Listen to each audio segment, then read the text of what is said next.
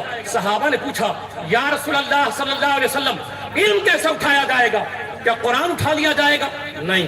صحائف ستہ؟ نہیں. علم کیسے اٹھایا جائے گا؟ علم کیسے اٹھایا جائے گا؟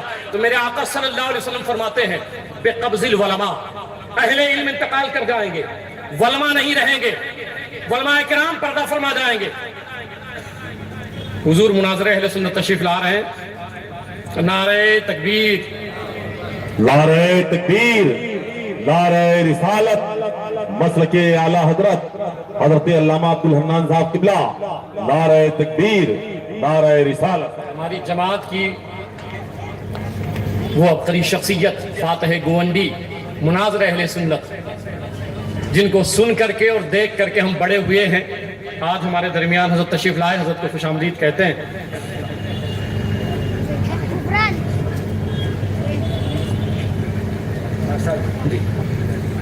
جیسے میں نے بتایا کہ کوئی ڈاکٹر کی ساری کتابیں پڑھ کے ڈاکٹر نہیں ہو سکتا. انجینئرنگ کا اسٹوڈنٹ ہے, وہ انجینئرنگ کی کتابیں پڑھ کے انجینئر نہیں بن سکتا ہے جب تک کسی پروفیسر کی بارگاہ میں یا ڈاکٹر میڈیکل کالج میں کسی سے نہ پڑھے. ایسے ہی فقط صحائف ستہ پڑھ کے یا قرآن پاک پڑھ کر کے کوئی عالم نہیں ہو سکتا ہے جب تک علماء کی بارگاہ میں نہ آئے. میرے سرکار نے فرمایا علم اٹھا لیا جائے گا. صحابہ نے پوچھا یا رسول اللہ صلی اللہ علیہ وسلم علم کیسے اٹھایا جائے گا؟ میں تمام نوجوانوں کو جو سوشل میڈیا سے جڑے ہوئے ہیں, میں ان کو پیغام دینا چاہتا ہوں, آپ نے کیا دین سمجھا ہے؟ یہ جو انجینئر نے بتا دیا کہ آپ کو کسی عالم کے پاس جانے کی ضرورت نہیں ہے, کسی اہل علم کے پاس جانے کی ضرورت نہیں ہے. ارے سنو بخاری سنو, میرے آقا فرماتے ہیں علم اٹھا لیا جائے گا. صحابہ نے پوچھا کیسے؟ کہا بقبض العلماء, اہل علم انتقال کر جائیں گے, علماء کرام چلے جائیں گے, وہ پردہ فرما جائیں گے. یاد رکھیے گا جو علماء سے دور بھاگ رہے ہیں, اہل علم سے کاٹا جا رہا ہے, سنیں قرآن موجود ہوگا, صحائف ستہ موجود ہوگی, کتب حدیث موجود ہوں گے, علم نہیں ہوگا, علم نہیں ہوگا. آج کہتے ہو نا صحائف ستہ ہے پڑھو, قرآن ہے پڑھو, بے شک پڑھنا چاہیے, مگر ان کے ماہرین کے پاس جاؤ, ان کے ماہرین کے پاس جاؤ. علماء اٹھا لیے جائیں گے, قرآن موجود ہوگا, صحائف ستہ کتب حدیث موجود ہوں گی, مگر علم نہیں رہے گا. تو پتہ چلا علم کسے کہتے ہیں. اگر علم سیکھنا ہے تو علماء اہل علم کے پاس آؤ. پھر حال کیا ہوگا؟ قرآن موجود ہوگا, احادیث طیبات موجود ہوں گے, مگر سرکار فرماتے ہیں علم اٹھا لیا جائے گا. انتزاعاً صحیح بخاری میں لفظ ہے, اسکین نہیں کر لیا جائے گا, سینوں سے کھینچا نہیں جائے گا, علماء انتقال کر جائیں گے. اب کیا ہوگا؟ وَإِتَّخَذَ النَّاسُ رَأْسَ الجُّهَالَ إِمَامًا.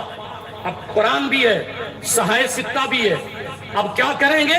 جو چرب زبان ہوگا, جو باتیں کر لے گا, اس کو لوگ اپنا امام بنا لیں گے, اس کو اپنا رہبر بنا لیں گے. کوئی انجینئر ہوگا, اس کو لوگ فالو کریں گے, کوئی ڈاکٹر ہوگا, اس کو فالو کریں گے. آپ کہتے ہو یار اس کے اتنے ویوز ہیں, وہ اتنے لوگ فالو کرتے ہیں. میں آپ کو بتاؤں تاجدار کائنات صلی اللہ علیہ وسلم نے جب اعلان نبوت فرمایا تھا تو سرکار کی ظاہری حیات میں ایک جھوٹا نبوت کا دعوے دار مسلمہ کذاب کھڑا ہوا تھا. اس نے کہا تھا میں بھی نبی ہوں. اس دور میں, سرکار کے دور میں 40,000 فالوور اس کے ہو گئے تھے, 40,000 فالوور ہو گئے تھے. کیا آپ مان لیں گے کہ اس کے اتنے فالوور ہوئے تھے؟ نہیں, بات یہ نہیں ہے. میرے آقا فرماتے ہیں کہ پھر جو چوٹی کا جاہل ہوگا, لوگ اس کو اپنا امام بنا لیں گے. اب کیا کریں گے؟ پھر اس سے سوال کریں گے, اس سے دین پوچھیں گے. قرآن ہے, احادیث ہے, اس سے سوال کیا جائے گا. فافتو بغیر علم, تو وہ بندہ بغیر علم کے فتویٰ جڑے گا. یہ بھی شرک ہے, یہ بھی شرک ہے, یہ بھی بدعت ہے. بغیر علم کے فتویٰ جڑے گا. فاضلوا واضلوا, تو میرے آقا فرماتے ہیں صحیح بخاری میں, وہ بھی گمراہ ہوگا. جس کو فتویٰ بتائے گا اس کو بھی گمراہ کر ڈالے گا. یاد رکھیں فاسألوا اہل الذکر ان کنتم لا تعلمون, اہل علم سے سوال کرو جو آپ نہیں جانتے ہو. اس لیے میں نے پہلا جملہ دہرایا کہ سنی ہو فخر کرو, رشک کرو کہ آج ہمارے ہاتھ میں امام احمد رضا خان کی ذات ہے, ان کا دامن ہے, سرکار تاج الشریعہ کا دامن ہے. سنی ہونا فخر کی بات ہے. اللہ فرماتا ہے ثم اہتدی، پھر ہدایت پر گامزن ہو گئے. اس سے مراد اہل سنت والجماعت ہے، اہل سنت والجماعت ہے. اور بس آخری بات، سنی ہونا فخر کی بات ہے، رشک کی بات ہے. الابانہ اٹھائے حضور مفتی صاحب قبلہ تشریف لائے، حضور مفتی محی الدین صاحب قبلہ حضرت کو خوش آمدید کہتے ہیں. اللہ حضرت کا سایہ دراز فرمائے، صحت عطا فرمائے. یاد رکھیں الابانہ میں جلد 7 صفحہ نمبر 94 پر عبداللہ بن عباس رضی اللہ تعالیٰ عنہ کی بات صحیح سند کے ساتھ الابانہ میں ہے کہ حضرت عبداللہ بن عباس فرماتے ہیں النظر الى الرجل من اہل السنت والجماعت عبادت.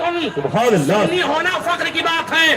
عبداللہ بن عباس فرماتے ہیں کہ کسی سنی کے چہرے کو دیکھنا عبادت ہے. سنی کے چہرے کو دیکھنا عبادت ہے.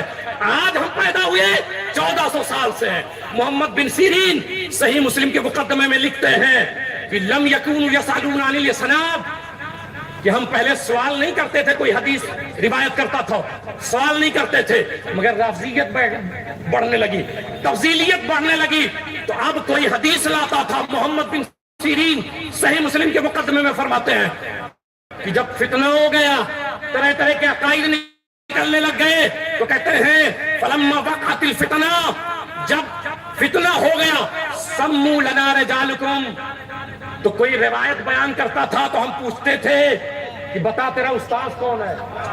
آپ کسی کی بھی تقریر سنتے ہو، کسی کا بھی بیان سنتے ہو.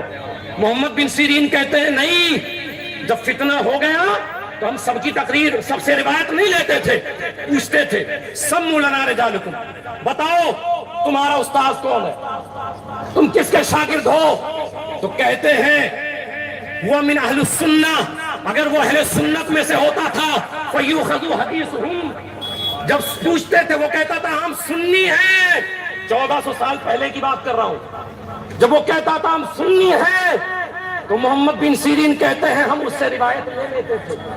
ومن اہل البدع فلا یؤخذ حدیثہم، اگر وہ بدعتی ہوتا تھا تو ہم اس سے روایت اور حدیث نہیں لیتے تھے. یار ہم سنی، ہمیں بدعتی بنا دیا گیا، اور جو بدعتی تھے وہ اپنے آپ کو سنی کہنے لگ گئے. یاد رکھو اہل سنت ہم ہیں، ہم ہیں، اور اہل سنت ہونا. بس آخری دلیل سن لیں، میدان محشر میں بھی حال یہ ہوگا یوم تبیض وجوہ وتسود وجوہ. میدان محشر میں 2 کیٹیگری کے لوگ ہوں گے. ایک وہ ہوں گے جن کے چہرے چمک رہے ہوں گے، ایک وہ ہوں گے جن کے چہرے مرجھائے ہوں گے، سیاہ ہوں گے. تفسیر قرطبی اٹھا کر کے دیکھ لیں. عبداللہ ابن عمر رضی اللہ تعالیٰ عنہ نے پوچھا یا رسول اللہ صلی اللہ علیہ وسلم، وہ جن کے چہرے چمک رہے ہوں گے محشر میں وہ کون لوگ ہوں گے؟ تو سنیں میرے آقا نے جواب دیا یوم تبیض وجوہ ہوا اہل السنت والجماعہ، جن کے چہرے محشر میں چمک رہے ہوں گے وہ اہل سنت والجماعت والے ہوں گے، اور جن کے چہرے سیاہ ہوں گے وہ اہل بدعت لوگ ہوں گے. اللہ کا شکر ہے کہ ہم اہل سنت میں سے ہیں. مسلک اعلیٰ حضرت پر بڑی شدت کے ساتھ قائم رہیں. ایک سیکنڈ بھی اگر مسلک اعلیٰ حضرت سے ہٹیں گے تو کسی کھڈے میں جا کے گریں گے. اس لیے اعلیٰ حضرت سرکار کے مشن پر قائم رہیں، ان کی تعلیمات پر قائم رہیں اور فخر کریں کہ اللہ تعالیٰ نے ہمیں اہل سنت والجماعت میں بنایا ہے. وما علینا البلاغ.